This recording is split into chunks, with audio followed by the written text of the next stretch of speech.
Muy bien. Nos toca hoy abordar el cuarto tema de nuestro curso. Empezamos con un planteo general del asunto y luego hemos expuesto en cada una de las clases anteriores la perspectiva primero de Antonio Rosmini en su ensayo sobre el socialismo y el comunismo.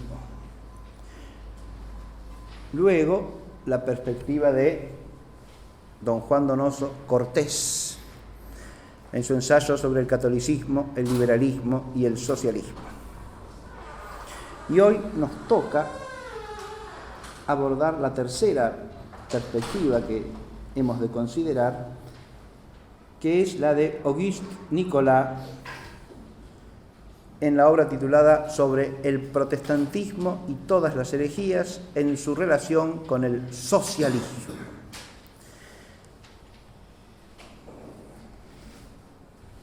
Por más que busqué, no hallé retrato de nuestro autor, así que lo que tenemos es el retrato del libro. Esta obra que hoy nos va a ocupar se publicó en París en el año 1853. ¿Sí? Hemos seguido el orden cronológico de las publicaciones, ¿no? La obra de Rosmini era del año 1847, el ensayo de Donoso se publicó en 1851 y hoy nos toca esta obra de Nicolás que se publicó en el año 1853. Pero antes de entrar en el tema de la clase de hoy, voy a hacer un pequeño enlace con la clase pasada, ¿no? Porque al salir de la clase, el profesor Mariano Lucas, acá presente, me dijo: profesor, cuántas cosas le habrán quedado por decir, y cada clase da para un curso, y es verdad, cada clase da para un curso, es cierto, pero lo que tratamos de presentar acá es una perspectiva sintética, ¿sí? Sin embargo, me habían quedado en el tintero cosas importantes que voy a mencionar brevemente, porque me sirven de introducción al tema de hoy. Yo hice hincapié en la clase pasada en el sentido de la paradoja y lo que llamé el realismo sobrenatural de Juan Donoso Cortés. Y hay un aspecto de esa paradoja cristiana que de alguna manera resume toda la perspectiva de Donoso. Y este es el único texto que voy a leer, que dice así: y lo que hay aquí de singular y de maravilloso es que, imitando perfectamente a nuestro Señor Jesucristo, la Iglesia no padece tribulaciones a pesar de los prodigios que obra, de la vida que vive, de las verdades que enseña y de los testimonios invencibles que acreditan la divinidad de su encargo, sino que al revés, padece esas tribulaciones a causa de esos testimonios invencibles, de esas verdades que enseña, de esa vida santísima que vive y de esos milagros que obra.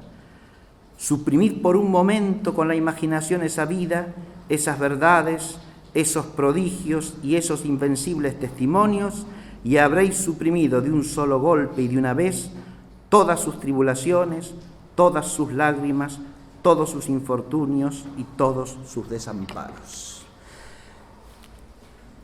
Donoso está señalando aquí que las persecuciones, los padecimientos, las tribulaciones de la Iglesia y de los cristianos no son a pesar de todas las cosas buenas que hay en la Iglesia, son a causa de. Esto es de una profundidad extraordinaria, porque es contemplar a la Iglesia y al ser cristiano en unidad con la cabeza que es Cristo. Cristo no fue perseguido a pesar de lo que decía, de lo que enseñaba, de lo que hacía, sino por causa de eso, a causa de eso. Adviértase que advertir esto implica entender que buscar el perfecto acuerdo con el mundo es suprimir el misterio cristiano y es suprimir la verdad y la vida verdadera de la Iglesia, porque se malentiende la historia de la Iglesia y la historia del cristianismo cuando se quieren explicar las defecciones, las grandes herejías, los cismas,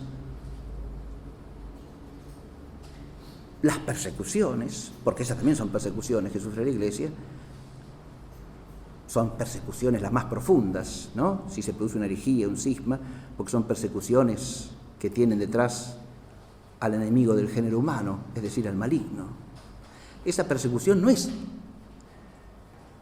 una persecución debida a que la Iglesia no es suficientemente fiel. No, cuanto más fiel sea, dice Donoso, cuanto más profundo testimonio dé de la verdad, más será perseguida. Esto es lo que hay que entender, ¿no? Desde aquí la visión cambia. No se puede buscar una pacificación superficial, que sería al contrario el síntoma de ¿qué? De la inautenticidad de la vida de la Iglesia. Esto se proyecta en otro tema que aborda en el ensayo Donoso, y es el de la relación de la sociedad, la vida humana en sociedad y el dolor. Al analizar tanto el socialismo como el liberalismo, que pretenden solucionar los males de la vida social, Donoso hace hincapié en que tanto los liberales como los socialistas buscan extinguir el sufrimiento de la vida social, ¿no? Y que eso, en realidad, es una enorme falta de sabiduría, porque es desconocer, y acá de nuevo vuelve al misterio cristiano, ¿no? Es desconocer que esta vida, la vida del tiempo, es una vida en la cual el dolor, dice Donoso, y él se remonta al pecado original y a sus consecuencias, ¿no? El dolor le ha sido dado por Dios al hombre como un remedio del mal principal. Es al mismo tiempo un castigo y un remedio vigorosísimo y eficacísimo, dice Donoso. Porque, claro, esto implica tener un sentido cristiano del sufrimiento. Y eso cambia, transforma la vida social, claro que sí. Le da a la vida social una profundidad, una dimensión de hondura de la que carece el intento de suprimir el dolor del tiempo, ¿no? Que en realidad es confundir el tiempo con la eternidad. Y este misterio del dolor, ¿no?, que transforma la vida social purificando los espíritus, las almas, ¿no? Eso implica, por supuesto, una actitud de recepción del dolor como medio purificador por parte del hombre, ¿no? Pero este dolor que purifica, que eleva al hombre, dice Donoso, ¿no?, es un medio de conversión y es un medio de perfeccionamiento de la vida social. Hay dos aspectos más de la paradoja cristiana que señala Donoso que tienen que ver con el primer aspecto. Son dos temas que se pueden proyectar sobre la sociedad actual con mucha luz y con mucho provecho, creo yo. Pero eso hay que leerlo en el texto de Donoso. Yo solamente los voy a mencionar. Primero hace alusión a la condición de la mujer y la elevación de la condición de la mujer por el cristianismo. Y de nuevo, a partir del misterio de María, ¿sí? Para entender la condición de la mujer en la sociedad cristiana hay que remontarse al misterio de la Santa Madre de Dios, ¿no? En el misterio de Cristo, la condición de la mujer ha sido no solo redimida como toda la naturaleza humana, sino elevada a un grado de dignidad absolutamente inaudito, ¿sí? Porque la única persona creada que tiene una relación directa con el orden hipostático es precisamente esa mujer que es la madre del Verbo hecho carne. Si contrastamos esto con... Sí. Estamos siempre en el ensayo de Donoso, ¿sí? El ensayo de Donoso, sí. Después, si quiere, le paso las páginas, Alejandro. Sí. Esta condición de la mujer vista sobrenaturalmente se contrasta, obviamente, con toda clase de extravío y absurdo presente en la mentalidad actual al respecto. Y después habla de la pena de muerte, también relacionándola con la voluntad de Dios. Se remonta nuevamente al misterio del pecado original, ¿no? La muerte que le ha sido dada al hombre como pena por el pecado. Y la pena de muerte en la vida social como algo que solamente, dice Donoso, se puede comprender profundamente y en toda su dimensión moral y jurídica desde la realeza de Dios y desde la soberanía de Dios sobre los hombres en la vida social, ¿no? Porque no es una pena que venga de la mano del hombre, sino que viene de la voluntad de Dios, y en cuanto la entendemos como venida de la voluntad de Dios y de la sabiduría de Dios, esa pena adquiere de nuevo un valor purificador y es como una participación en el misterio sacrificial de Cristo. Bien, me detengo aquí porque yo dije que esto lo hacía como introducción a la clase de hoy, y la introducción viene dada por otro punto en el que incide Donoso con mucha profundidad. Si hablamos de la mujer, si hablamos de la sociedad, si hablamos del dolor, si hablamos de cualquier tema humano, como pretenden hacerlo el socialismo y el liberalismo, siempre nos estamos remitiendo a un arquetipo ideal de vida humana y de humanidad, dice Donoso. Ahora bien, la única humanidad perfecta es la humanidad de Cristo Jesús. Este es el otro principio fundamental que pone Donoso como principio de una visión política cristiana, ¿no? La única humanidad perfecta, el único modelo auténtico de toda humanidad es la humanidad del Señor.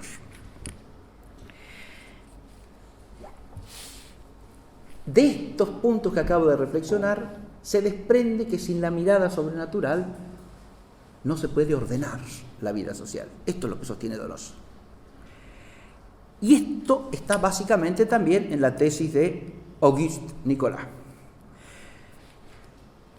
Nicolas escribió varias obras, además de sobre el protestantismo y todas las herejías en relación con el socialismo que vamos a comentar ahora. Su obra más conocida y difundida son los ensayos de filosofía cristiana, que es una obra en 3 tomos que constituye una gran introducción a la apologética general. O sea, es una presentación del misterio de Cristo y de los argumentos racionales que pueden mover a la fe en Cristo. También tiene obras de mariología que son muy importantes, una especie de tratado mariológico, fue lo último que escribió Nicolás, y que ese yo no lo he leído, ¿no? He leído solamente referencias o comentarios al texto. Esta obra, cuyo conocimiento le debo también al profesor Lucas, que está allí sentado. El tomo que yo tengo le pertenece a él, ¿sí? Que es una edición española del año 1863, es decir, 10 años después de la edición francesa, 1863. Esta obra plantea una tesis central, que ¿cuál es?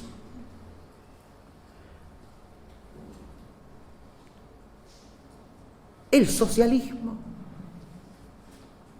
deriva históricamente de un desarrollo homogéneo del naturalismo filosofista del siglo XVIII.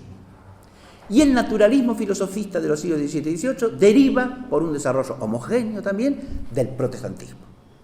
O sea, él lo que hace es un análisis histórico. Mientras en Donoso veíamos las raíces comunes del socialismo y del liberalismo desde el punto de vista de la concepción del mundo y del hombre y del fin de la vida social, Nicolás lo que sostiene es la genealogía histórica.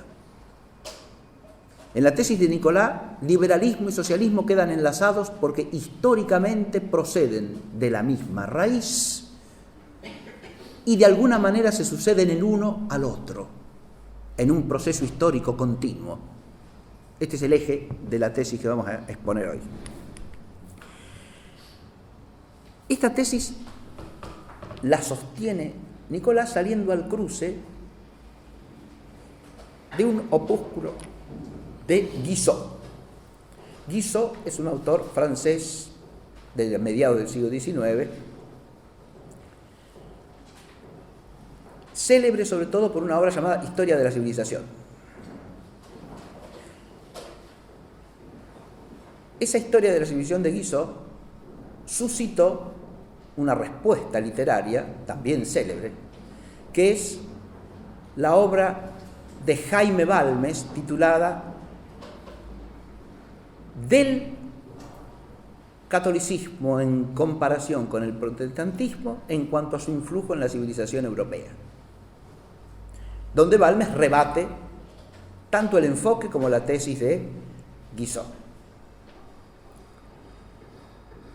Guizot es un autor francés protestante. Y el opúsculo de Guizot al que contesta Nicolás se basa en lo siguiente. El peligro fundamental que amenaza a nuestra sociedad hoy día, sostiene Guizot, es el de las doctrinas socialistas, que pretenden la supresión de todo orden social, la supresión hasta de la propiedad privada. Y frente a este peligro que nos amenaza, este peligro de una ideología impía, en el fondo atea, revolucionaria, protestantes y católicos, dice Guizot, tenemos que hacer un frente común, tenemos que unirnos. No hablo de una unión en la fe, dice Guizot. En el siglo XVII y comienzo del XVIII, dice, algunos obispos católicos y algunas figuras eminentes, inclusive del mundo protestante, soñaban todavía con eso. Y hace mención expresa de Bossuet y de Leibniz. Pero no se trata de eso, dice Guizot. No se trata de unificar las creencias, porque cada uno tiene la suya. Se trata de que nos unamos frente a un enemigo común. La prudencia nos lo dicta. Ese es el primer argumento que sustenta, el argumento de prudencia, porque partiendo de las cosas que compartimos podemos enfrentarnos en común a este enemigo que amenaza. Y tenemos muchas cosas en común, dice Guizot, muchas cosas en común, y menciona expresamente la fe en Cristo Redentor de la humanidad. Bien.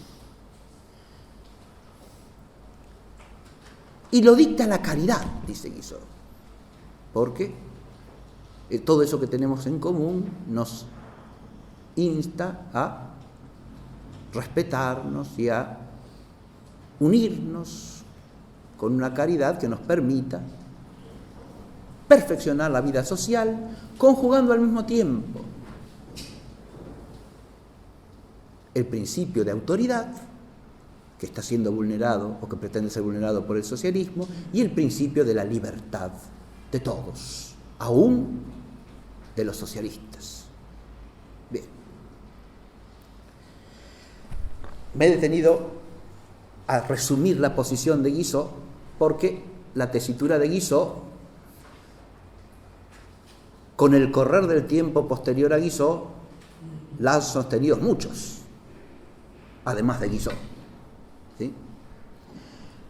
Y lo que hace Nicolás es salir al cruce de esta tesitura y rechazarla.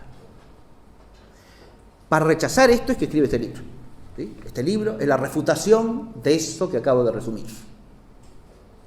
¿Y en qué se basa la refutación?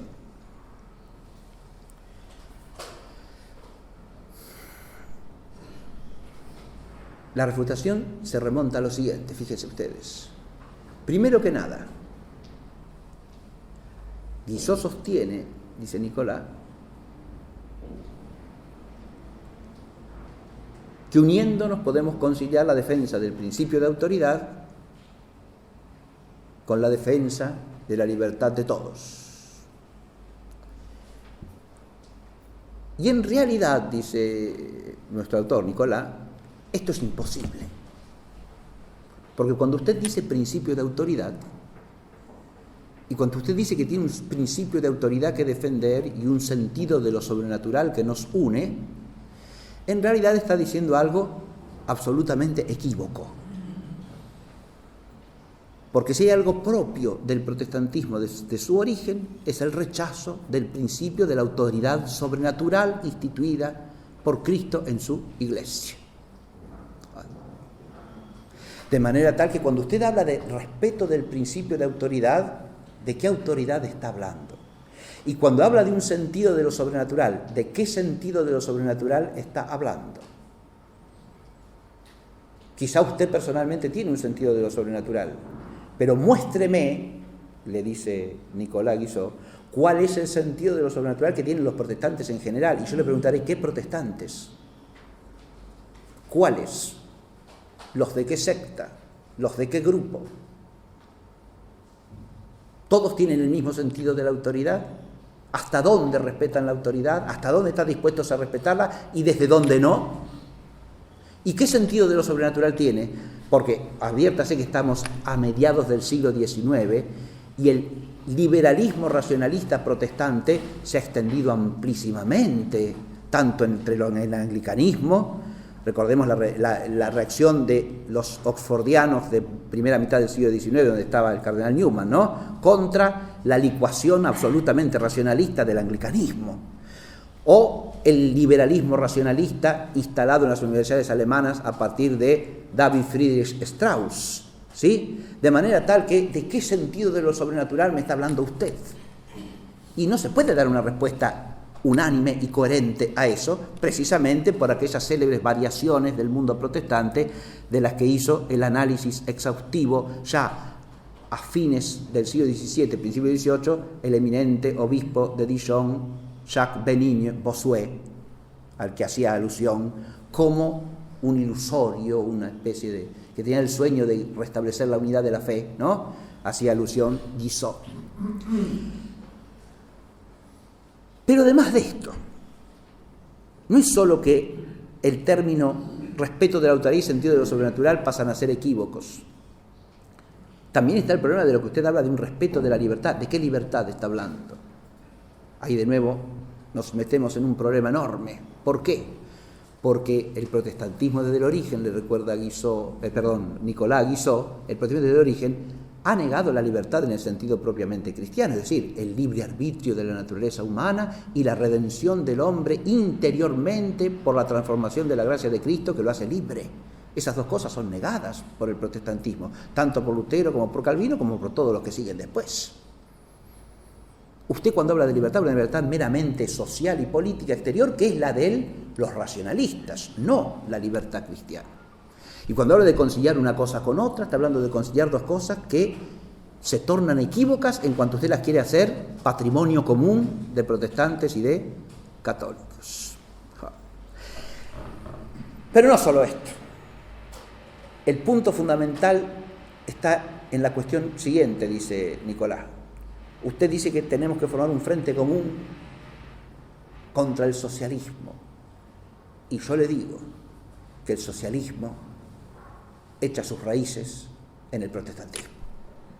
Este es el núcleo de la tesis. Es decir, usted me dice que nos unamos frente al adversario común, yo le digo que el adversario que usted llama común viene de ustedes. Echa sus raíces en la actitud protestante, en la ideología protestante, en el espíritu protestante. Y dedica la obra a demostrar esto históricamente.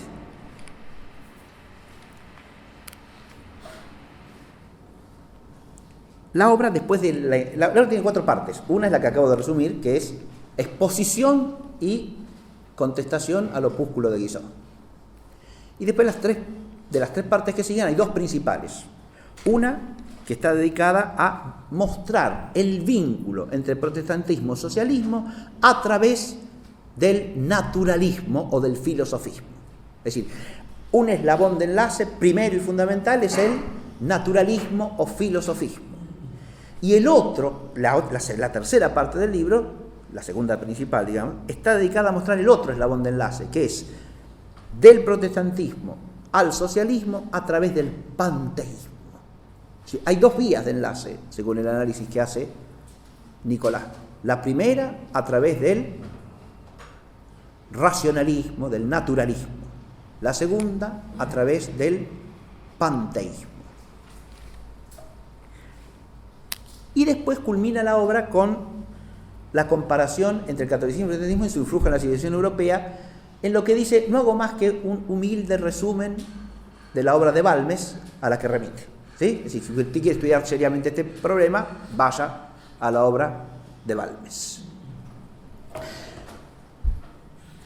No solo cita a Balmes, Nicolás, sino también lo cita a Donoso al comienzo de la obra, porque Guizot, en su opúsculo, hace una réplica a algo que le dice Donoso. Donoso, al analizar la obra de Guizot de la historia de la civilización, le dice a Guizot que es una obra llena de datos importantes, muy buena, pero que carece de sentido de lo sobrenatural. Usted explica la civilización europea sin su principio sobrenatural, que es la fe católica. ¿Sí? De eso se defiende Guizot y le dice que él tiene sentido de lo sobrenatural. ¿Sí? Y Nicolás retoma la crítica de Donoso para aplicársela a Nicolás a través del conjunto de su obra. Lo primero de todo es ubicar el vínculo entre el protestantismo y el socialismo a través del filosofismo, o sea, a través de lo que llamaríamos el naturalismo racionalista, que está directamente asociado ¿a qué? Al liberalismo. ¿Sí? Ese naturalismo filosofista que está en la raíz de toda la ideología liberal inglesa, ¿no? Locke, por ejemplo, francesa y alemana.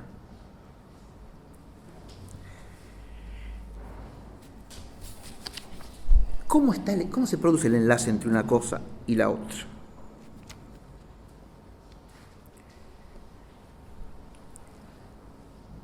El punto de arranque del protestantismo, sostiene Nicolás, es el rechazo de la autoridad apostólica, el rechazo de la autoridad de la Iglesia. Ciertamente los protestantes, al rechazar la autoridad de la Iglesia, no rechazaron la autoridad de la Escritura, dice Nicolás. Al contrario, la exaltaron unilateralmente, la sola Escritura, ¿sí?, a la que le reconocieron autoridad divina. Pero el problema está justamente allí, señala Nicolás. ¿Por qué? Porque si usted acepta la autoridad divina de la Sagrada Escritura, pero no acepta la autoridad divina de la Iglesia para enseñar cuál es el contenido auténtico de la Sagrada Escritura, la intelección, la comprensión, la interpretación del contenido auténtico de la palabra de Dios a la que usted le reconoce autoridad divina, queda sujeta a la sola razón humana. Y ahí ya está en germen el racionalismo. ¿Está claro el argumento? Cuando usted dice, yo acepto que esto es la palabra de Dios, y yo le pregunto, ¿qué dice? Y usted me contesta lo que a mi razón le parezca, ¿dónde está la autoridad divina? La autoridad divina queda supeditada a la interpretación que usted hace con su sola razón de la Sagrada Escritura. Porque ha suprimido, ¿qué cosa? La autoridad divina de la Iglesia para enseñar el contenido divino de la Sagrada Escritura. Dice muy bien Nicolás que para que haya sentido de lo sobrenatural respecto de la revelación, tenemos que reconocer que esa palabra que es divina es transmitida y enseñada por una autoridad igualmente divina, porque si no, la autoridad que la interpreta no está en el mismo plano que la palabra interpretada. Si no hay una autoridad divina que pueda decir qué es auténtico en cuanto al contenido de la Sagrada Escritura, la divinidad de la Sagrada Escritura se desvanece porque queda reducida a la interpretación que los hombres hagamos de ella. Entonces, ahí, en este problema fundamental, ¿no?, pone Nicolás la raíz del racionalismo en el protestantismo.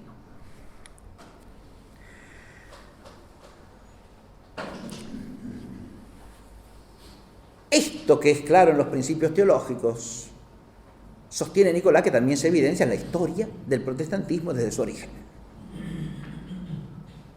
Es decir,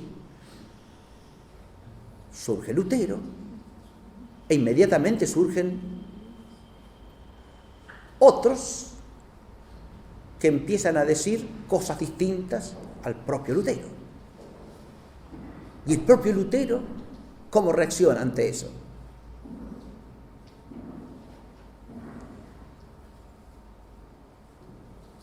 ¿Admite esas otras interpretaciones? De ninguna manera. ¿Y entonces qué hace? De alguna manera tiene que identificarse a él mismo como principio divino. ¿Se entiende lo que digo?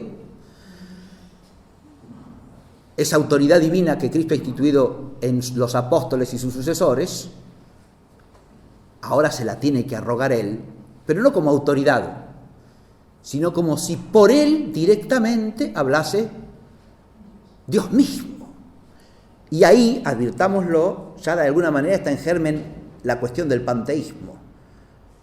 Porque el hombre se tiene que identificar de alguna manera con la divinidad, ¿no? Hay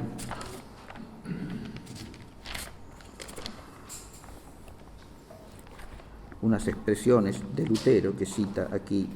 ¿Le puedo hacer una pregunta? Sí, cómo no. Puede, sí. Usted habla de que el protestantismo se ampara o hace hincapié en las Sagradas Escrituras como la voz de Dios. Rechaza la autoridad divina de la Iglesia Católica, que solo lo remite al racionalismo del ser humano. En la Iglesia Católica igualmente, por lo menos por lo que yo tengo entendido, quiero no equivocarme, hasta el Papa tiene infalibilidad, salvo cuando es guiado por el Espíritu Santo. Sí, claro. Espíritu Santo que reciben, digamos, todos los católicos que viven en santidad. O sea, ahora, negar o decir que solamente el Papa tiene el Espíritu Santo en todo momento y que los católicos no, la verdad yo no, me parece que me hace mucho ruido. ¿Y pero quién dice eso? ¿Quién dice que el Papa tiene el Espíritu Santo en todo momento y los católicos no? Digo. No, es decir, eso lo está diciendo usted, pero no lo dice nadie que, a ver, escúcheme, eso no lo dice nadie que conozca elementalmente el concepto de la autoridad apostólica para enseñar la doctrina revelada en la Iglesia. Cuando usted dice que el Espíritu Santo está en toda la Iglesia, está en todos los cristianos, dice algo que es correcto, pero esa presencia del Espíritu Santo, que es una presencia santificadora, no es en todo cristiano una presencia para enseñar con autoridad. La enseñanza con autoridad no tiene que ver con la presencia del Espíritu Santo que recibimos por la gracia del bautismo. Tiene que ver con la pertenencia al orden jerárquico de la Iglesia y a la potestad que Jesús comunica a sus apóstoles y que de sus apóstoles pasa a sus sucesores legítimos y en comunión con la tradición apostólica. ¿Está claro? Hay una serie de criterios para el ejercicio de la autoridad en la Iglesia. La autoridad para enseñar en la Iglesia es divina porque está instituida directamente por Cristo y tiene la garantía de Cristo de que Él estará siempre con ellos hasta la consumación de los siglos. Con ellos quiere decir con aquellos que reciben la participación en su autoridad para gobernar y para enseñar la Iglesia. Porque la cabeza de la Iglesia es siempre Él, no los hombres que participan de esa autoridad, sino Él mismo. Ahora bien, esa jerarquía, entendida católicamente, está constituida con un oficio particular. Ese oficio es el que ha instituido Cristo, que es el oficio de gobernar y de enseñar con autoridad. ¿Está claro? No le corresponde solamente al Papa, como usted acaba de decir, sino a todos los obispos en comunión, en la comunión de la fe apostólica, presididos y gobernados como autoridad suprema por el sucesor de Pedro, ¿sí? Que es el Papa. Cuando Nicolás hace alusión me parece a mí que muy correctamente, al rechazo protestante de la autoridad apostólica, no está haciendo hincapié meramente en la autoridad del Papa, ¿sí? Porque la autoridad apostólica, le insisto, es la autoridad que tiene toda la jerarquía de la Iglesia para enseñar la verdad de la fe, no para enseñar cualquier cosa, ¿sí? Y como usted bien dijo, no es la autoridad para enseñar cualquier cosa en cualquier momento, sino para enseñar las verdades de la fe que se han enseñado siempre, en todo lugar, por todos en la tradición apostólica, y lo que sí poseen es una autoridad para definir, ahí está el punto crucial, ¿sí? La autoridad para definir el sentido auténtico de la Sagrada Escritura cuando se presenta la ocasión de tener que hacerlo, ¿sí? Esa infalibilidad tiene por sujeto o al Papa cuando ex cátedra define un dogma y nada más, no cuando habla en general de cualquier cosa. El concilio ecuménico, debidamente aprobado por la autoridad papal, ¿sí? Y también el conjunto de la Iglesia a lo largo de todos los siglos cuando enseña una verdad de fe, o la enseña como de fe, ¿está claro? Y esto liga el ejercicio de la autoridad jerárquica definitoria con la totalidad de la tradición, ¿está claro? Es esa autoridad, que no es autoridad de hombres, es autoridad divina, ¿sí? Participada por ciertos hombres en la Iglesia, no por todos los miembros de la Iglesia. Todos los miembros de la Iglesia sí estamos llamados a tener lo que se llama el sentido de la fe. Hemos recibido la fe en el bautismo y si esa fe es viva y esa fe se actúa y se forma rectamente del catecismo, digamos, ¿sí? En el conocimiento de las verdades básicas de la fe, existe en el creyente lo que llamamos el sensus fidei, o sea, un sentido de la fe que de alguna manera nos orienta para advertir si algo es homogéneo con la verdad de la fe o se le opone, ¿sí? Eso sí existe en todos, digamos, ¿sí? Como una especie de, así como tenemos el sentido de la vista para captar las cosas visibles, tenemos el sentido de la fe para captar las cosas de la fe, ¿sí? Y para advertir si una cosa se conforma o no con la fe en general, pero no tenemos autoridad para definirlo en general, ¿está claro? Si no, la Iglesia se transformaría en un cuerpo todo autoritativo, lo cual no constituye sociedad alguna, es decir, sería una masa amorfa de gente que todos tenemos la misma autoridad. ¿Y dónde está la autoridad entonces? De nuevo se disolvería, ¿se entiende eso? Si no hay una jerarquía, la autoridad se disuelve porque no hay quien tenga el cargo, el oficio de ejercerla, ¿sí? Bien, no sé si más o menos está aclarado el problema, pero yo quería leer un texto que tiene que ver con este otro aspecto que señalaba de Lutero y cierta necesidad que tiene de autodivinizarse de algún modo, que fíjese, eso también se ve en la historia del protestantismo, ¿no? El líder o iniciador de cada secta, de alguna manera, aparece como alguien tan sagrado que el otro día leíamos en una biografía de Lutero, de García Villoslada, una referencia a lo que dice el padre de Nifle, y después fuimos al libro del padre de Nifle. El padre de Nifle, que escribió una obra llamada Lutero y el luteranismo, dice que cuando esa obra se publicó en Alemania, comienzo del siglo XX, apenas comenzado el siglo, las reacciones que se produjeron fueron virulentísimas porque él hacía una crítica bastante severa de la figura de Lutero, ¿no? Entonces dice, a los luteranos de Alemania hoy día se les puede hablar mal, no la Iglesia Católica, por supuesto, que ha fundado Cristo, pero se les puede hablar mal hasta de Jesucristo, decir cualquier clase de blasfemia sin que se les altere demasiado el temperamento. Pero uno dice algo contra Lutero y saltan como leche hervida, ¿está claro? Es decir, hay una especie de deificación del personaje humano. Pero esto está en el propio Lutero. Voy a leer una frase de Lutero, ¿sí? No hay ángel en el cielo, ni menos aún hombre sobre la tierra, que pueda y que se atreva a juzgar mi doctrina. El que no la adopte no puede salvarse. El que crea otra cosa de lo que yo creo está destinado al infierno. A este evangelio que he predicado yo, el doctor Martín Lutero, deben ceder y someterse el Papa, los obispos, los sacerdotes, los frailes, los reyes, los príncipes, el diablo, la muerte, el pecado y todo lo que no es Jesucristo. Mi palabra es la palabra de Jesucristo, mi boca es la boca de Jesucristo. ¿Este Lutero no es un raro hombre? En cuanto a mí, yo pienso que es Dios. ¿Cómo sin esto sus escritos y su nombre tuvieran poder bastante para transformar? Esto lo dice él mismo, ¿eh? En cuanto a mí, yo pienso que es Dios. ¿Cómo sin estos sus escritos y su nombre tuvieran poder bastante para transformar mendigos en señores, asnos en doctores, pícaros en santos y barro en perlas? Bien. Y dice Nicolás, el protestantismo ha roto el lazo de la sumisión a la autoridad de la Iglesia, que para la Europa era la autoridad de la verdad misma, y con esto ha atacado la verdad de la autoridad en su principio, en todas sus derivaciones y aplicaciones civiles, políticas y sociales, y en todas sus relaciones recíprocas con la libertad y la caridad, relaciones que ha completamente desnaturalizado y destruido, tanto más completamente en cuanto ha hecho gran alarde de sus nombres, aplicándolos a sus contrarios. Nos hemos remontado al origen del problema, ¿sí? Pero a partir de allí hay una historia, un desarrollo histórico. Yo dije, Lutero habla y dice ciertas cosas, hace su interpretación, pero junto a él aparecen otros. Y entre los primeros que aparecen está,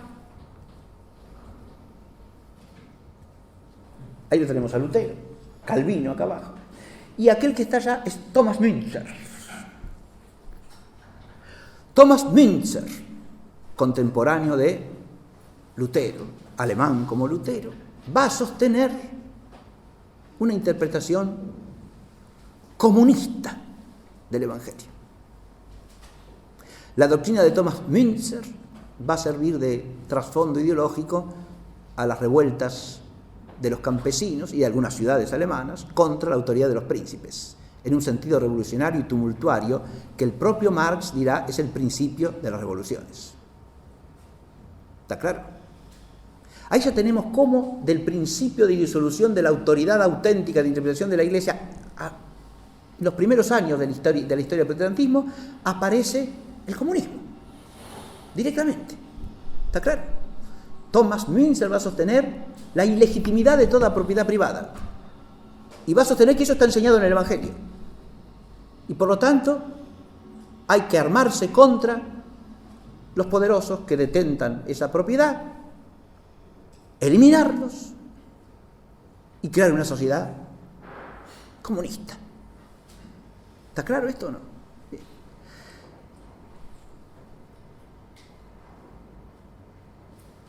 No hay que esperar 3 siglos para esto, ¿sí? Aparece al comienzo.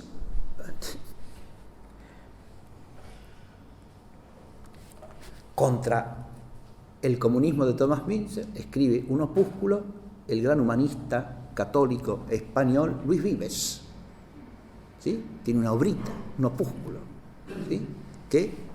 Donde critica desde el punto de vista de la escritura y de la tradición cristiana la tesis de Thomas Müntzer sobre el comunismo evangélico. Bien.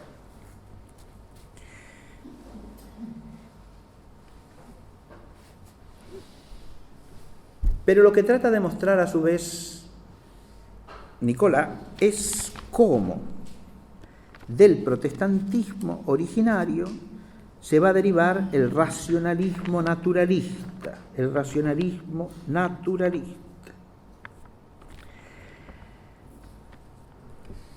La primera perspectiva histórica que traza está muy bien hecha y es la que enlaza a Lutero y a Calvino con el socinianismo. Los socinianos, recuerdan ustedes, ¿no? Son una secta protestante surgida a finales del siglo XVI, a partir de la obra de, allá está, Fausto Socini, ¿sí? Un italiano, expulsado de la Serenísima República de Venecia, que se va a Polonia, después de Polonia lo echan también, ¿sí? Socini, ¿qué sostenía?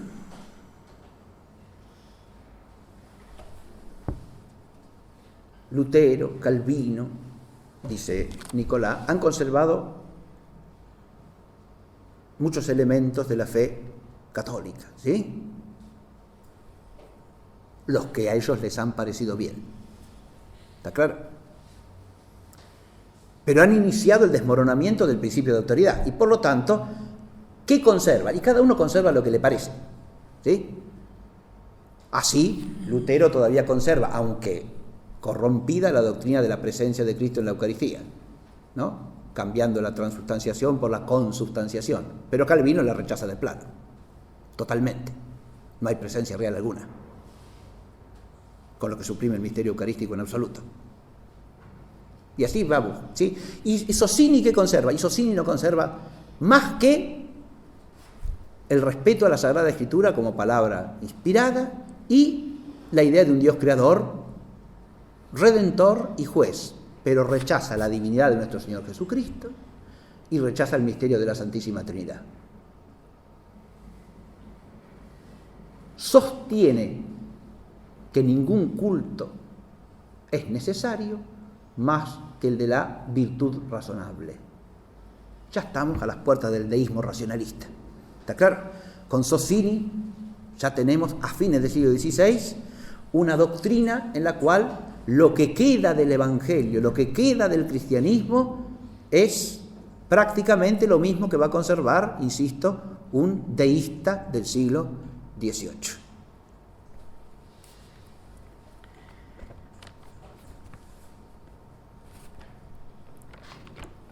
Esa es la vía directa que por las transformaciones sucesivas del protestantismo, basadas, insisto, en el rechazo del principio de la autoridad sobrenatural de la Iglesia, ¿no?, se va deslizando de modo directo y homogéneo hacia una visión racionalista y naturalista del mundo.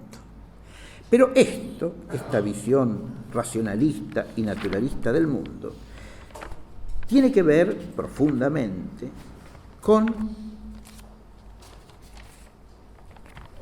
un aspecto básico de la doctrina luterana y calvinista, que es la idea de la justificación extrínseca. ¿Qué es eso? La gracia nos salva por imputación judicial, pero no porque transforme nuestro ser. De modo que la naturaleza del hombre es como impenetrable o impermeable al influjo de la gracia. ¿Está claro esto? Está la divinidad por un lado, la humanidad por otro, y el hombre, cuya naturaleza ha sido corrompida por el pecado de Adán, no puede hacer más que obras naturales y por lo tanto nunca obras meritorias sobrenaturalmente. Fíjense que la falta del mérito sobrenatural tiene su raíz ¿dónde? En que las obras son siempre meramente naturales. De nuevo, de ahí al naturalismo, ¿cuál es el paso que hay que dar? Simplemente afirmar que eso que surge de la naturaleza humana no es pecado, sino que es algo bueno. Ahí estaría la contradicción, digamos, ¿no? Es decir, para Lutero, para Calvino, todo lo que sale de la naturaleza humana, ¿qué es? Pecado y nada más que pecado. ¿Está claro? Pero de la naturaleza humana no puede salir más que una obra natural. ¿Se entiende esto? No una obra en la cual la gracia haya rescatado a la naturaleza, la haya transformado, la haya transfigurado, y entonces lo que sale de ahí es una obra teántrica, una obra que es divinhumana, porque es obra del hombre, sí, pero del hombre elevado por la gracia de Dios. La gracia y el hombre no son dos cosas que se pegotean o que están en paralelo, sino que la gracia transforma intrínsecamente, interiormente, profundamente la naturaleza del hombre. Esto es lo que queda destruido. Entonces, o usted acepta una naturaleza que es pura deformidad frente a un Dios juez arbitrario. La arbitrariedad del juicio divino la va a profundizar Calvino respecto de Lutero, pero están los dos. Y esa arbitrariedad divina lleva también a la arbitrariedad humana como reflejo, ¿sí? Y a la arbitrariedad en la vida social, y a la arbitrariedad de la autoridad política.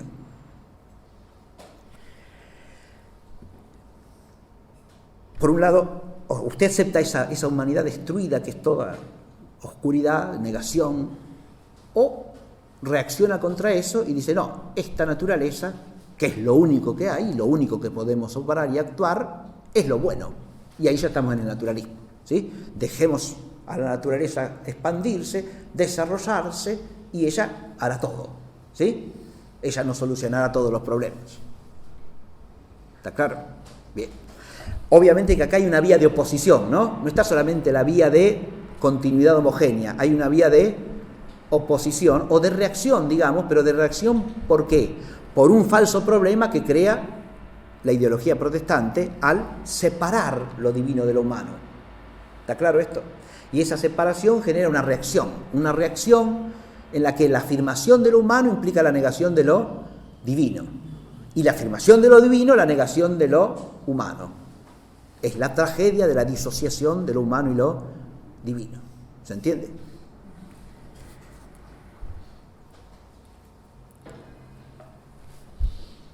El enlace histórico entre protestantismo y doctrina racionalista se advierte fácilmente si se estudia los principales personajes que dan origen al naturalismo en el siglo XVII y XVIII. ¿Sí? Acá tenemos algunos de ellos. ¿Sí? El primero es Penn, el fundador de los cuáqueros. ¿Sí? Esta secta de los cuáqueros es una secta protestante. ¿Qué sostuvo como doctrina? Dice, el protestantismo, sí, claro, se los considera como protestantes a los cuáqueros, ¿no? Sí. ¿Y cuál es la base de la doctrina protestante? Fíjense que el protestantismo de los cuáqueros es un protestantismo que preserva la idea de que hay una Sagrada Escritura, pero, primero que nada, rechaza toda sacramentalidad y todo culto. Entre Dios y el hombre no hay necesidad de mediación alguna, ni sacerdotal ni sacramental. ¿Está claro? Nada. El hombre se conecta directamente con Dios. Se suprime toda sacramentalidad y todo culto. Todos en la Iglesia somos iguales. Ahí ya tenemos el principio socialista del igualitarismo, con claridad, ¿eh? Todos somos iguales. No hay jerarquía alguna. ¿En qué consiste el lugar del culto? Bueno, acá hay distinción entre dos tipos de cuáqueros, ¿no? Pero los cuáqueros originales, que son los que prevalecen en Inglaterra, en Estados Unidos también hay bastantes de esos, se llaman cuáqueros no programados, ¿sí? Los cuáqueros originales, reducen el culto ¿a qué? A lo que se llama la sala de oración, que es un lugar con lugares para sentarse. Usted entra solito, se sienta y tiene que permanecer ahí en silencio el tiempo que le parezca necesario. ¿Para qué? Para que Dios le inspire lo que quiera, actúe en usted, y una vez que estuvo ahí un rato en silencio, se levanta y se va. Ese es el lugar de la asamblea. O sea, la asamblea, ahora, fíjense que ahí el culto se ha reducido a un acto puramente individualista, ¿o no? Así como dije que en el igualitarismo total hay un germen de socialismo, en este individualismo absoluto hay un germen claro de liberalismo, ¿no? No hay nunca el cuerpo que es la Iglesia acá, nada, para nada, de nada. No puede haber cuerpo donde todos son iguales, ¿entiende? Y ahí vemos también la solidaridad íntima entre socialismo y liberalismo, donde todos son iguales. Si usted tiene todas partes iguales, ¿qué cuerpo tiene? Ninguno, ¿sí? Porque el cuerpo es orgánico, implica un orden, una jerarquía, funciones distintas, ¿sí? De ahí viene la analogía de Pablo que habla del cuerpo de Cristo, que es la Iglesia, ¿no? Porque la Iglesia, como un cuerpo, tiene partes distintas, con funciones distintas, ¿no? Que cooperan todas a una vida única, común. Si no hubiese eso, no habría cuerpo, ¿no? Si todos somos iguales, ¿qué cuerpo hay? Lo mismo, si todos somos iguales, ¿qué sociedad puede haber? ¿Y para qué quiere usted relacionarse con otro que es absolutamente igual a usted? Ya se tiene a usted, ¿está claro? ¿Para qué quiere otro igualito? ¿Sí? Sería una sociedad narcisista esa únicamente, ¿sí? Todos igualitos somos. Entonces, usted busca al igualito. No. Ahí no hay sociedad, ¿se entiende esto, no? Ahora, esa oración solitaria y en silencio es el extremo del individualismo subjetivista también, ¿no? ¿Se ve? Muy bien.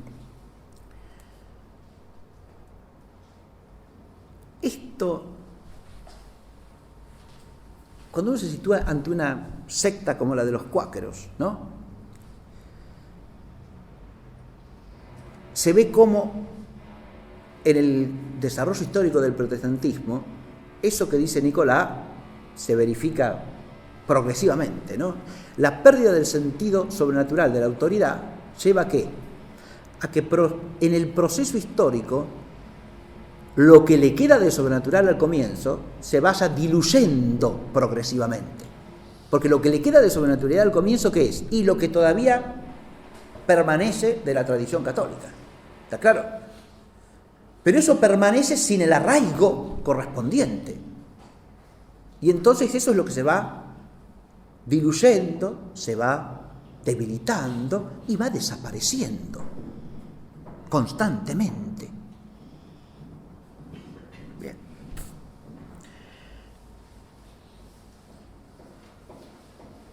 Pero fuera de los casos de personajes que son sectarios protestantes, todos los primeros ideólogos del racionalismo naturalista proceden de ambientes protestantes. Tenemos aquí abajo al famoso Bolingbroke. Bolingbroke es uno de los máximos freethinkers de la Inglaterra de fines del siglo XVII, principios del siglo XVIII. Los librepensadores se llamaron, ¿sí? Los librepensadores, ¿está claro? Dentro del anglicanismo surge este grupo de los que se autoproclaman librepensadores. Están asociados claramente al nacimiento del liberalismo inglés y a la Revolución Gloriosa del año 1688. ¿Sí? Bolingbroke va a ser un personaje importante, ¿por qué? Ahí lo tenemos de nuevo a Voltaire, que lo habíamos visto en clase anterior, ¿no? Voltaire, de alguna manera, reconoce en Bolingbroke su gran inspirador intelectual. ¿Sí? Del anglicanismo al libre pensamiento racionalista, y ese libre pensamiento racionalista inglés influye a su vez en el gran padre del racionalismo naturalista francés, que es Voltaire, el cual a su vez está asociado con ambientes jansenistas en Francia.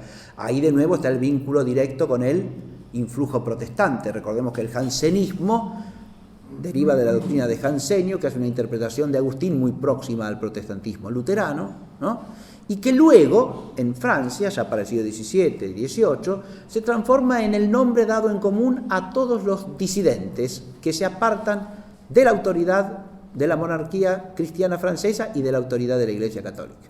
¿Sí? El que está allá abajo es Bayle. Bayle, autor del Diccionario Filosófico, uno de los primeros protagonistas intelectuales también del libre pensamiento, del racionalismo naturalista. ¿Y Bayle de dónde procede? Procede del calvinismo holandés. Como del calvinismo ginebrino produce el caballero que está allá arriba, a la derecha, ¿sí? Que es Jean-Jacques Rousseau. ¿Sí? De manera tal que, fíjense ustedes, hay un enlace constante, ¿no?, entre el ambiente protestante de origen y los primeros grandes ideólogos del iluminismo. Lo mismo pasa con los alemanes, por supuesto. ¿Quiénes son los grandes iluministas racionalistas alemanes? Acá tenemos tres personajes fundamentales del naturalismo alemán. Lessing, ¿sí?, el autor de la célebre obra Nathan el Sabio, donde sostiene que todas las religiones positivas dicen lo mismo y que tienen que hermanarse, porque todas son, en última instancia, no otra cosa que manifestaciones imperfectas de la única religión verdadera, que es la de la sola razón. Listo. El que está al costado, en el centro, es Reimarus. Reimarus introduce en el protestantismo alemán, es un luterano, todos estos son de origen luterano, salvo aquel no, pero Reimarus y Lessing sí, son de origen luterano. Introducen en el protestantismo alemán la crítica racionalista de la Sagrada Escritura, ya a mediados del siglo XVIII. Esa crítica que va a llevar a su culminación la figura que mencioné hace un rato, que es David Friedrich Strauss, ¿no? Y el tercero que figura es Moisés Mendelssohn, otro gran representante del iluminismo naturalista alemán, ¿sí? Que en este caso es de origen judío, ¿no? Moisés Mendelssohn, que es el abuelo del famoso músico, ¿sí? Mendelssohn. Bien. Pero este primer vínculo, que es el del protestantismo con el socialismo a través del naturalismo, fíjense,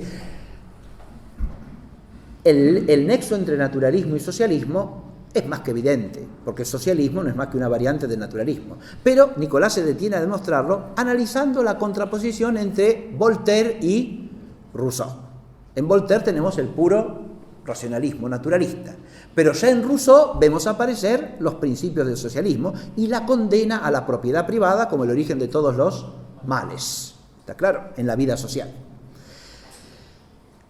Los dos son igualmente naturalistas y los dos reducen la sociedad a un pacto o convención entre los hombres según su propia y sola voluntad, sin ningún fundamento trascendente y sin ninguna ley natural que respetar.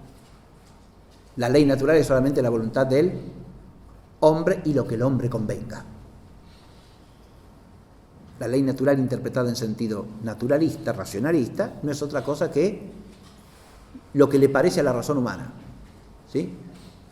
No es la participación de la inteligencia racional del hombre sanamente formada en el orden moral en la ley divina, ¿no?, eterna.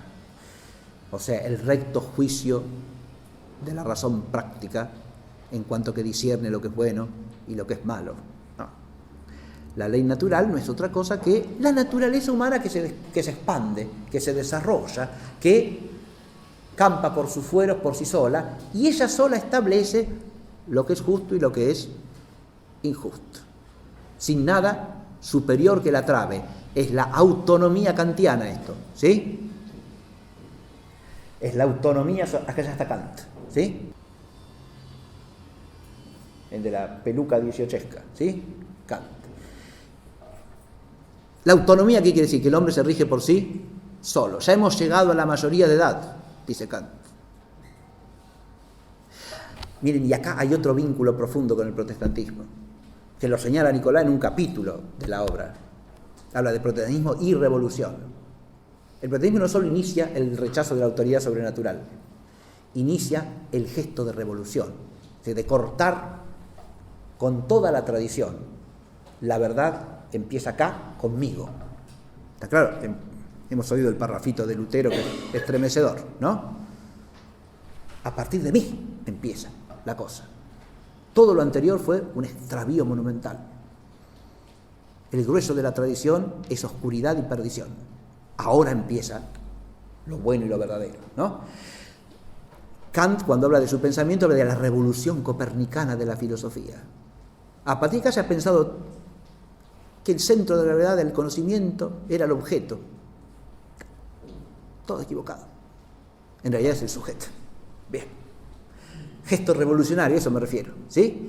El gesto revolucionario del protestantismo prepara el gesto revolucionario del racionalismo. Hemos llegado a la mayoría de edad, ¿qué quiere decir? No tenemos que guiarnos por normas externas a nosotros. Hasta aquí éramos como niños, dice Kant. Necesitábamos que alguien nos dijera qué hacer. Ahora somos nosotros los que decidimos lo que debemos hacer. ¿Se advierte esto o no? Es la revolución. La revolución que, como decía Monseñor de Seguir, segunda mitad del siglo XIX, no es sino el nombre de la rebelión satánica contra Dios y contra su ungido. Es el espíritu de la rebelión, ¿está claro? Del rechazo de la autoridad divina, es el non serviam, por eso dice muy bien de Seguir que es el espíritu de la rebelión satánica. No serviré, yo solo me mando, ¿está claro? Eso es lo que dice Kant. El hombre es autónomo, se rige por sí mismo. Pero vuelvo a lo que estaba diciendo del enlace con el socialismo. Al comparar a Voltaire con Rousseau, señala muy bien Nicolás que el naturalismo liberal, racionalista, ha destruido los fundamentos auténticos de la propiedad privada. En esto coincide perfectamente con lo que vimos en la clase pasada con Donoso. Le ha quitado su sentido moral profundo, ¿sí? Ha decretado la expropiación de los bienes eclesiásticos, ¿sí? ¿Eso es de raíz protestante también o no? Y claro que sí. Donde no lo habían hecho los protestantes, lo hicieron los racionalistas, ¿sí?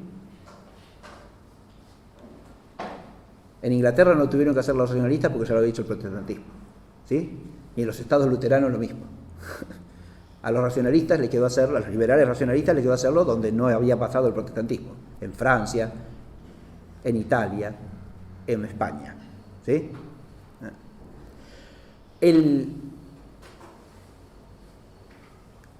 La expropiación de los bienes de la aristocracia, que cumplieron una función social eminentísima, tanto los unos como los otros. Ahora todas las clases inferiores han quedado absolutamente a merced de ¿qué? Del régimen económico, la economía natural del mercado, la economía natural capitalista. Y entonces una de dos, dice Nicolás, o se adopta la tesitura liberal de Voltaire, que los pobres se aguanten porque la naturaleza es la naturaleza, ¿sí? Que padezcan lo que tengan que padecer porque es la vida de la sociedad, mijo, la naturaleza lo ha determinado así. Hay quienes tienen mucho, hay quienes tienen poco, hay quienes son exitosos, hay quienes no son exitosos. Aguántensela, ¿sí? Es la naturaleza. Eso es Voltaire, ¿sí? Y por contraste Rousseau, en cambio, va a desarrollar la tesitura socialista.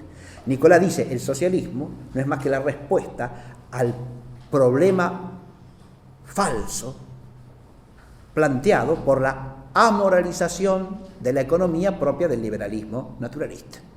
¿Está claro? Una cosa viene por derivación y contraste de la otra, pero son dos aspectos del mismo error, querer transformar la sociedad desde la base material sola. ¿Está claro? Usted libera la economía, como decíamos del oficio que el otro día, y ya está todo solucionado. O si no, usted la maneja desde el Estado y soluciona todo desde el Estado, ¿sí? Las dos cosas son igualmente falaces, dice Nicolás, pero son falacias solidarias entre sí y una derivada de la otra por oposición y contraste, basados en los mismos principios. Bien, me queda la otra parte y ya termino, brevemente. El otro itinerario va del protestantismo al socialismo por el panteísmo, dijimos, ¿no? Por el panteísmo. ¿A qué se refiere esto? Y acá es donde vienen estos autores que están, ¿eh? Esta imagen se refiere primariamente a esto. Porque ¿qué es? El panteísmo, como ustedes recordarán, es la identificación de Dios con la totalidad de las cosas del mundo, ¿no? O con alguna cosa del mundo. O sea, cuando identificamos a Dios con un ser mundano, o con el mundo entero, con la naturaleza, con el hombre, ¿sí? Con algo del hombre, su inteligencia o su voluntad, o la sociedad, o el mercado, estamos haciendo panteísmo, ¿sí? Si a eso le damos un atributo divino, a cualquiera de estas cosas que son creadas, las identificamos bajo algún respecto con Dios, eso es panteísmo. ¿Está claro? Porque estamos haciendo una identificación esencial entre Dios y una cosa del mundo, una cosa creada.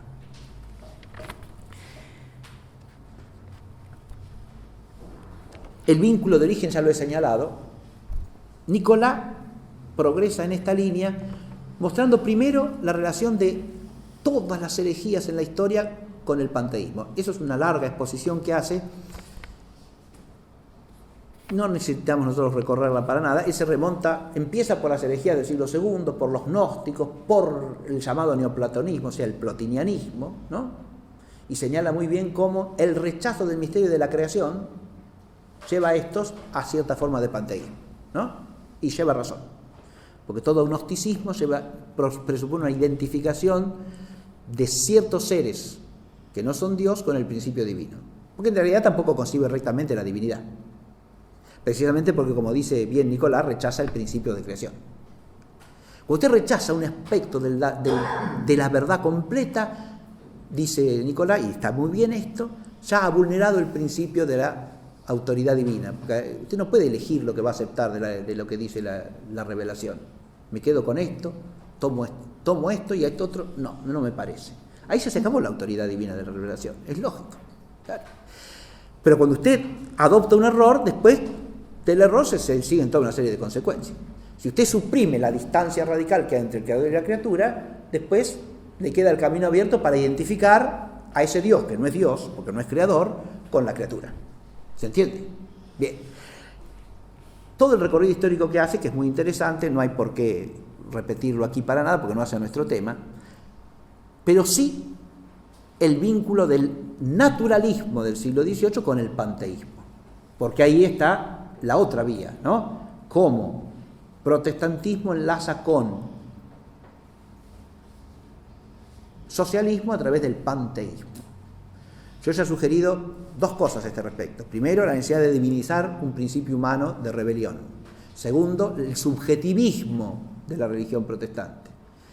Ese subjetivismo en el cual la interioridad del hombre como receptiva de Dios de alguna manera tiende a identificarse con Dios. Fíjese, no está transformada por la gracia, pero en la medida en que, como dice Lutero, mi boca es la boca de Jesucristo, ¿sí? Cuando hablo yo, habla el Espíritu Santo, ahí hay una identificación de alguien que es una criatura, que es un ser humano, con la divinidad misma. ¿Se entiende? Pero es una identificación como de la subjetividad de ese, porque él no tiene algo que objetivamente le permita ejercer un oficio de enseñar con autoridad divina, no, de ninguna manera. No es un sucesor de los apóstoles, ni está en la comunión de la sucesión apostólica, ni pertenece a la jerarquía con autoridad para enseñar, de la que él mismo, siendo presbítero, se separa, no sucesor de los apóstoles, se separa voluntariamente. ¿Está claro? Entonces, ¿qué es lo que lo hace? Nada, su subjetividad, el principio subjetivo identificado con la divinidad. Bien. Si uno sigue el desarrollo del idealismo alemán, dice Nicolás, encuentra ahí el nexo entre protestantismo y socialismo por vía del panteísmo. Está muy bien esto. Mientras el itinerario inglés, francés, lleva de protestantismo, o hugonot en general, digamos así, calvinista holandés, calvinista ginebrino, calvinista escocés, lleva desde protestantismo a socialismo por la vía del naturalismo racionalista. El itinerario alemán tiene la peculiaridad de que lleva de protestantismo a socialismo por la vía del idealismo panteísta. ¿Está claro? Primer eslabón, Kant, y su subjetividad trascendental determinante de toda objetividad y por lo tanto de todo el orden del mundo, que no es los seres reales en su naturaleza, sino el conjunto de los fenómenos constituidos o determinados por la subjetividad trascendental. No voy a entrar en el desarrollo de esto porque si no, hace falta un curso, Mariano, sí, la próxima, ese otro año. Kant. Le sigue Fichte, idealismo absoluto subjetivo, ¿sí? Existe el yo y el mundo no es otra cosa que una proyección del yo absoluto, no del yo individual de cada quien, sino de ese yo del que nosotros somos partecitas, ¿sí? Es el yo absoluto. Todos somos partes de ese yo absoluto. Y el mundo no es más que una proyección del yo absoluto. Ya estamos en pleno panteísmo ahí, ¿no? Porque ese yo absoluto sería la única divinidad de la que puede hablar Fichte, ¿no? Y todos somos partecitas del yo absoluto. Y el yo absoluto se proyecta en el mundo, que no es más que una idea del yo absoluto. Bien. Hegel. Ahí, la historia entera no es otra cosa que el autodespliegue del absoluto. Es el absoluto desplegándose a sí mismo. De manera que todo momento de la historia es divino, porque es un autodespliegue del principio divino del mundo, que es el absoluto. Toda cosa es la divinidad. Acá el panteísmo es manifiesto, como muy bien lo observará todo crítico cristiano inteligente de Hegel, ¿no? El panteísmo es inseparable del sistema hegeliano, porque el absoluto se identifica con la historia. Y la naturaleza no es otra cosa que el absoluto puesto fuera de sí, o sea, el primer momento dialéctico del autodespliegue del absoluto. ¿Sí? A la naturaleza, que es el absoluto puesto fuera de sí, se le opone el espíritu, que es el absoluto para sí. El absoluto en sí, ¿qué es? Todo y nada. Puesto fuera de sí, es la naturaleza.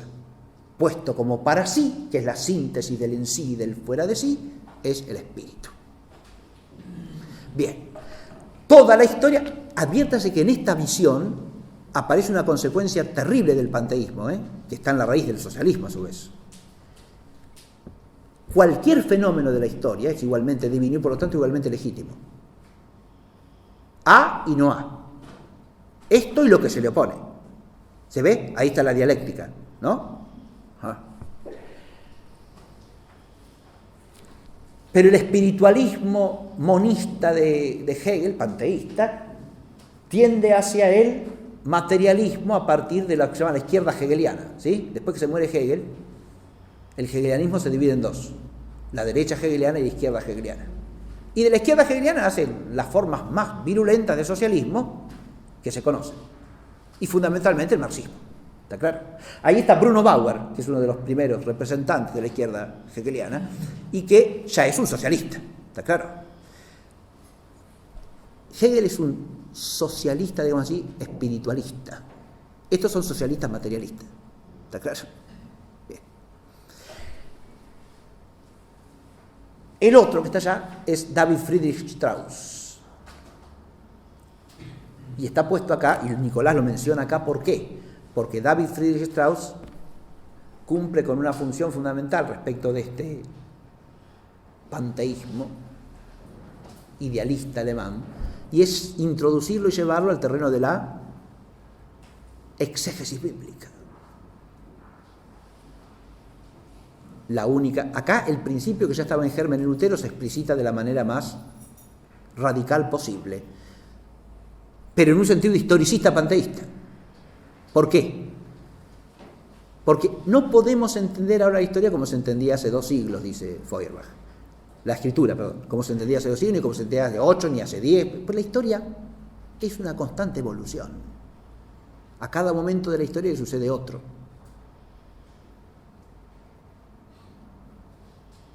En otras épocas prevalecía una mentalidad mítica y los evangelios se leían míticamente. Ahora somos racionales, dice Strauss. Tenemos que leer los evangelios racionalmente y por lo tanto todo lo que haya de mitológico tiene que ser eliminado.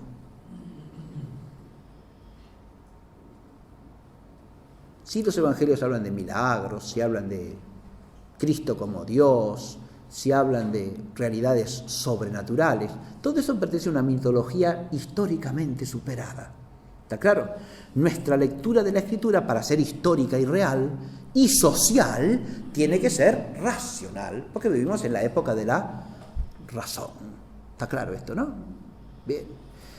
Acá tenemos ya la convergencia de protestantismo, naturalismo racionalista y socialismo o panteísmo socialista. ¿Por qué panteísmo socialista? Porque en todas las visiones que derivan del idealismo alemán, aún en las materialistas, hay cierto panteísmo. ¿Pero cómo? A ver, el sistema de Marx, que sería la derivación fundamental de esto, ¿no?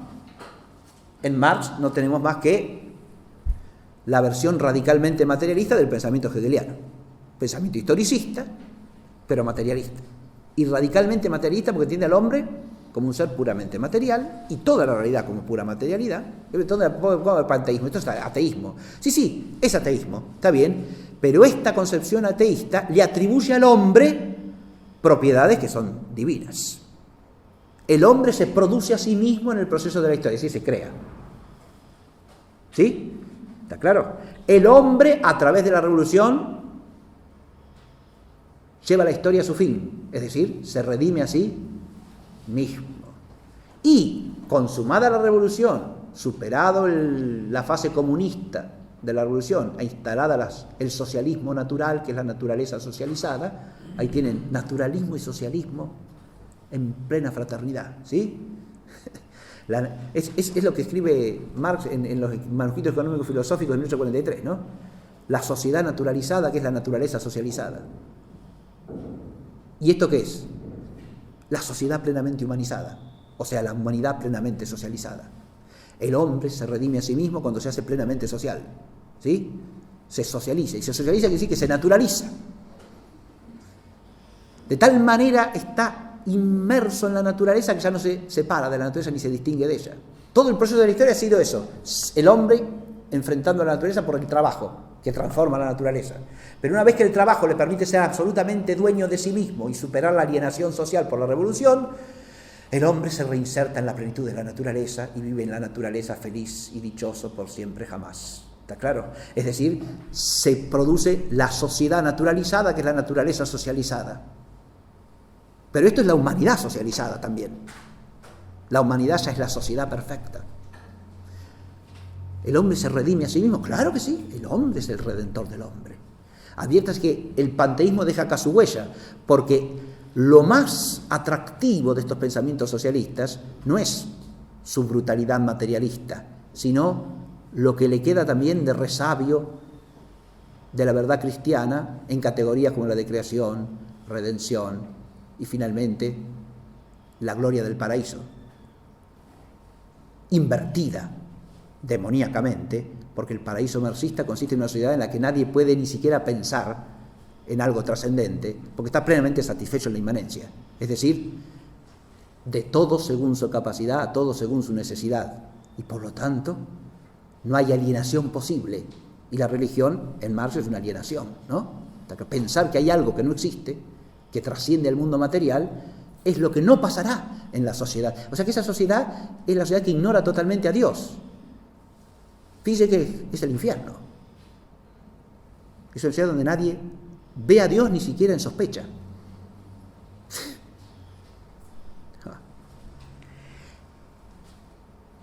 El enfoque de Nicolás me parece sumamente profundo. Tiene aspectos que se pueden criticar, que se pueden estudiar con cierto detenimiento y agregarle cosas, o ciertos juicios particulares se pueden revisar. Pero me parece que en conjunto es un enfoque sumamente interesante y de gran profundidad, teológica e histórica al mismo tiempo. De nuevo nos encontramos con un autor que no mira la historia sin fe, sino que la mira desde la perspectiva propia de la fe. Y voy a leer solamente una cosa para terminar, que tiene que ver con el título de nuestro curso. Dice así: oh verdad católica, cuán cierto es que tú sola eres la verdad, tú sola la sabiduría, tú sola aquel árbol misterioso cuyos frutos son la vida y cuyas hojas curan las profundas dolencias de los pueblos.